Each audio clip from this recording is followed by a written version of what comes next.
You just kind of done the dumbest thing in your whole life. Hey, what's going on, movie nerds? It's me, PJ Bozak, here again with PJ's Movie Time, and we're going to get down to it. I told you this week I would do Sin City. Yes, Sin City from 2005. Right now, pretty damn good movie. It's an original DVD, by the way. I bought it at Best Buy, I believe, years and years ago. And it's based off of a Frank Miller comic book. Yeah, a very adult comic book based off this city called Basin City, aka Sin City. And it's full of all these crazy, corrupt characters. Basically, almost everyone in this universe is corrupt in some way. And the good guys are just the ones who are the least corrupt. And there are some heroes, and there's got a lot of cool characters in it. I really recommend. I've read a few issues of the comic book. It is great. Frank Miller, of course, he's done so much with. He did Daredevil, and he did so much more. The Dark Knight Returns. I could go on all day about Frank Miller. Well, he was approached with this project from Robert Rodriguez. Yeah, he got the film rights to do a Sin City movie. He was going to keep it true to the fucking bone, and he brought along Frank Miller as his partner and his co-director. That's right. They both wrote this movie, along with a surprise direct. Well, not really a surprise since they're homies and all, but Quentin Tarantino directs a scene in this movie. Yes, so you got Rodriguez, Tarantino, and Frank Miller. Pretty freaking cool combo with a very R-rated, and this is R-rated. It's got violence, it's got boobs, it's got sexism, it's got fucking people getting drowned in tar pits, it's got guys walking around with golden eyeballs, and yeah, it's crazy. There's a cannibal. Elijah was a fucking cannibal in this. Got a star-studded cast, and a lot of this movie was filmed in front of a green screen.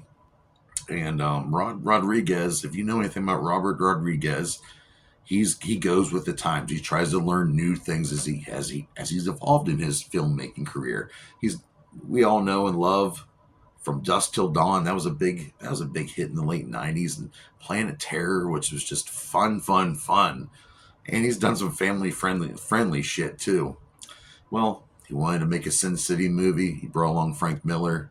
He's got to keep it true to the story, featuring some of the most popular stories told in the Sin City comic book era. And they even kept the style. They wanted to make it look like a comic book brought to life, pretty much. Robert Rodriguez will go on to say that this really isn't a movie adaptation, more or less a translation. And it's true to the story. I've said that a couple times. I'm going to keep saying it because it's true. And Rodriguez's independent film company, Troublemaker, they would be a part of this with Miramax. And the budget was $40 million they were given. And it made a lot of bank at the box office. It was a whopping $158 million. Wow, that's pretty fucking awesome. But it would feature a lot of characters, like this Marv guy who's this ugly looking dude who's tough as fuck, but he's got a good heart, and this Detective Hartigan who's one of the only good cops left in the whole city. And it's got Benicio del Toro putting on a hell of a fucking performance with a lot of really good female. Rosario Dawson, Brittany Murphy. This is just good on all levels. And it's cut up. This movie is cut up kind of like a Tarantino style, where it doesn't fall in order chronologically. It starts with the ending and the beginning.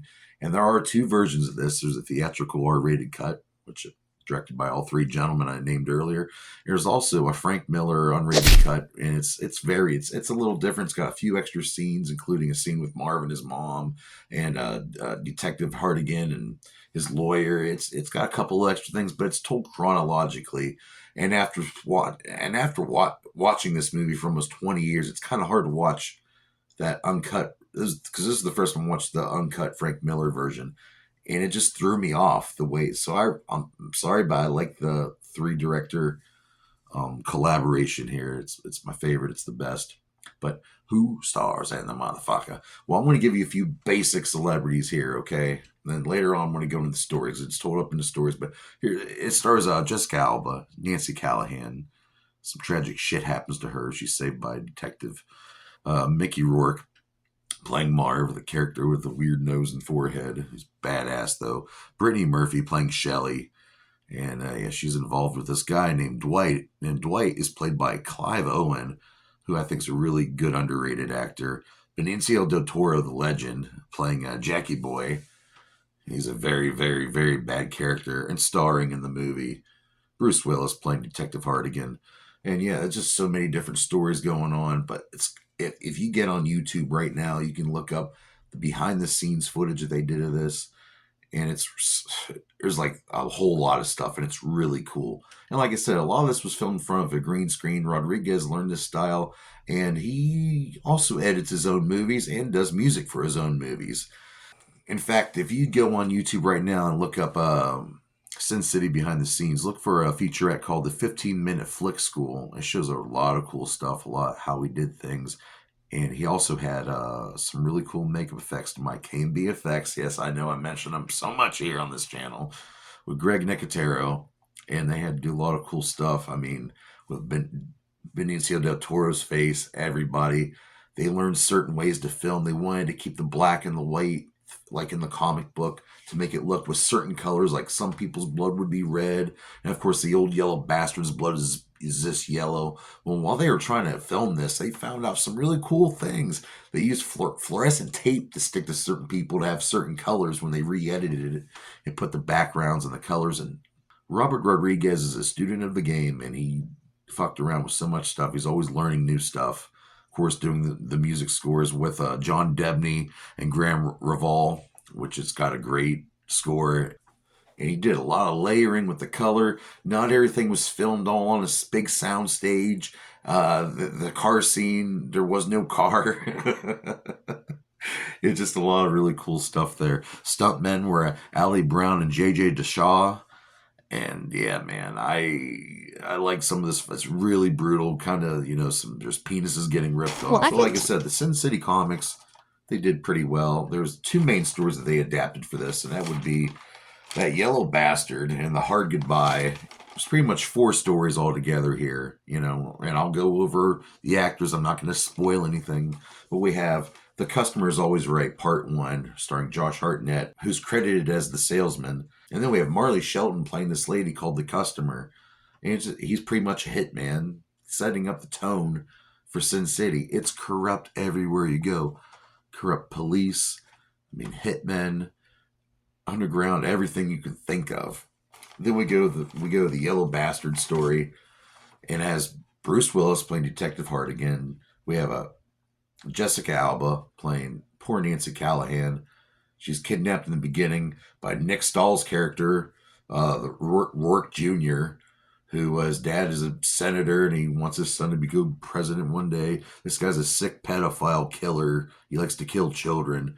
And Hartigan's the only good cop who's willing to put this guy away. We also have Michael Madsen playing Bob, Detective Bob, the supposed partner of Detective Hartigan, who stabs him in the back pretty much. And it's got some cool stuff. We also have Powers Booth playing York Sr., who I mentioned is the father of this piece of shit in the beginning. But this story here it's also the beginning of the movie and also ends the movie. So then we have some middle stuff, right? Well, we have the Big Fat Kill, which has the most stars in it. I'm talking Clive Owen playing Dwight, Brittany Murphy playing Shelley, Benicio del Toro playing Jackie Boy. Wait till you see what the fuck happens to this guy. And he's beating the hell out of Shelley in the beginning. Dwight's her lover, kind of saves her. Somehow it turns out this guy is a cop. So they have to hide the body. Whole bunch of shit gets involved. Michael Clark Duncan's character, Manute, gets involved, sends hitmen. The whole other side of the town's ran by prostitutes who will kill you if you do not pay up. And these prostitutes are led by Rosario Dawson's character, Gail, and Alexis Bledel playing Becky, who's kind of shady. Devin Aoki playing Miho. Whoo! Girl's probably my favorite character in the whole movie, to be honest with you. But it's cool. You get to see like murderous prostitutes right on their own side of the city. And there's a lot of thong shots. And I like the rainy, stormy nights too. So you got the rainy, stormy nights and these hot, badass chicks wearing thongs. Oh, it's pretty freaking cool. It's got some of the really good acting between Benicio del Toro and Clive Owen. The scene I mentioned earlier, Tarantino directed, was this scene. There was a conversation in the car when he's trying to take the cop's dead body to a tar pit to hide the body. Meanwhile, mercenaries have been sent after him to stop him. But that's a really cool scene where they shot it. Look that up on YouTube. Tarantino pretty much directing that whole scene. It came out beautifully. Like I said, all these tales, they all intertwine. So you're going to see some actors in each scene, but it all takes place within the same few days, but it's just not chronologically done. Like I said, there's a director's cut, does it all in order. Maybe that's even out of order, but give it a couple watches before you watch the unrated Frank Miller cut. And the last story, some people consider this the best story. I consider the story before the Big Fat Kill my favorite story out of the whole one, but people seem to love Marv's story, and it's called The Hard Goodbye. Of course, starring Mickey Rourke playing Marv. He's this hard, bad son of a bitch, hangs out at the bars. No one crosses him because he's almost unkillable. He seems superhuman. And only a few people. He's got his mom in his life. And he does have also Carla Cugino's character, Lucille, and she kind of keeps him with the medication, all that. She's, a lawyer.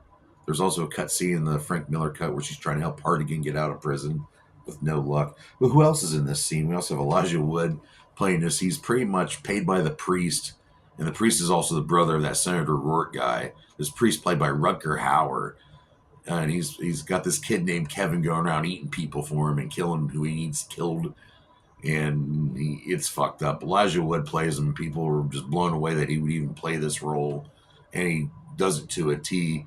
When Rodriguez was fucking around with the editing, they just had a picture of him standing there in his glasses staring off, and they put a dark effect on there and it just looks so fucking creepy. Yeah. Oh, he's a hell of a character. Jamie King playing Goldie / Wendy. She's playing two people in this here. And Goldie pretty much is on Marv's last hookup before she gets murdered. So Marv's trying to hunt down everyone down this town. How did this prostitute that he fell in love with all of a sudden get murdered? He finds out she has a twin sister. Then he has to go to the church and shit. It's crazy, man. So yeah, that's pretty much the story. I'm not trying to spoil everything, but it's cool. The Marv story's great, but the story with Dwight, trying to help with the army of prostitutes killing the bad guys, I love that scene. Then we have the tearjerker with Detective Hardigan. And the opening and the closer. Oh yeah, the closing has Josh Hartnett. You get to kind of see more of what his character does. That scene, the opening scene, was their first test scene actually when they did the CGI when they did the green screen test, and things just came out. They, like I said, they filmed most of it on a green screen in very different time order. But Rodriguez, being the man that he is, mastered it and edited this movie, released it with Frank Miller, and the American Directors Guild told Rodriguez, "Hey man, you can't be you can't be co-directing with a guy that's never directed a movie before. He's a comic book guy." And Rodriguez said, "Fuck that." So he said, did it anyway. And he is credited. Frank Miller, Robert Rodriguez, and Quentin Tarantino. And Quentin Tarantino is also credited as a director for this movie. And it's freaking awesome. And the cool thing was, if you look at these behind the scene features, you see Frank Miller's there. He knows what the vision of this movie should look like. So you get to see him, hey, it should be Stanley. You should be holding it like this. It should be looking like this. The movie should be lit like this. But he also took notes from Rodriguez and, hey, maybe we could try this. And he says, that might work. And it did work. And this movie is freaking beautiful. I fucking love this movie. I love Sin City. Now, there's also a sequel that was made. Yeah, it wasn't as good. It's got Josh Brolin in it. But really, and Joe Gordon-Levitt. But really, this movie did nothing for me.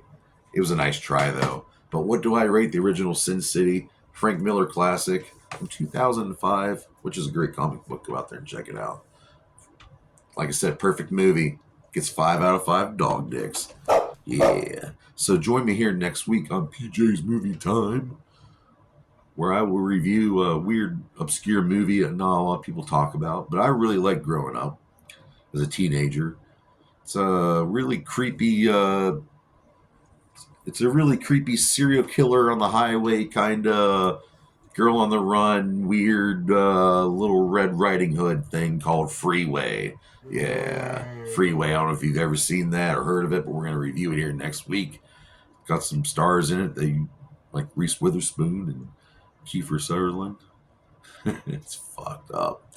And Jimbo, if you're watching, you'll know that me and you like watching this movie because it was so fucked up. All right, I'll see you here next week on PJ's Movie Time.